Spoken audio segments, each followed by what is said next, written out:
Comme je vous le disais au début de ce journal, Nice accueille ce week-end le 12e congrès du Front National. À cette occasion, le parti d'extrême droite fête ses 30 ans depuis le début des années 70. Jean-Marie Le Pen est le seul maître à bord et il compte bien le rester malgré les rumeurs qui courent sur sa succession. Le président du FN qui vient d'ailleurs d'être réélu sans surprise. Fabrice Turpin, Romuald Dera. Comme un seul homme, ils l'ont réélu président du Front National. Un véritable plébiscite. À vrai dire, il était aussi l'unique candidat comme d'habitude. Et le mot d'ordre ici, c'est plus que jamais, pas de division. N'obéissez pas s'il y en avait aux consignes partisanes ou aux inimitiés personnelles. Ne pensez qu'au front et à travers lui à la cause sacrée du peuple et de la nation. Jean-Marie Le Pen a beau siffler la fin de la récréation, en coulisses on s'active.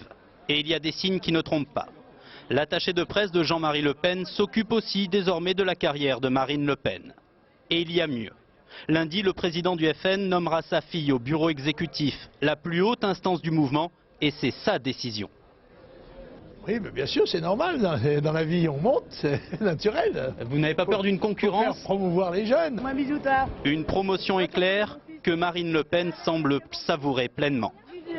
Que je fasse partie des instances de réflexion me semble légitime et c'est vrai que ça facilitera aussi mon travail, c'est sûr. Pourquoi ça facilitera votre travail? Parce que c'est au bureau exécutif aussi que je détermine les stratégies politiques et que c'est tout de même plus simple pour les exposer de les connaître dans toute leur façon.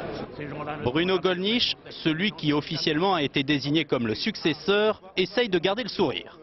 Mais face à l'explosion médiatique et maintenant politique de Marine Le Pen, ce n'est pas toujours facile.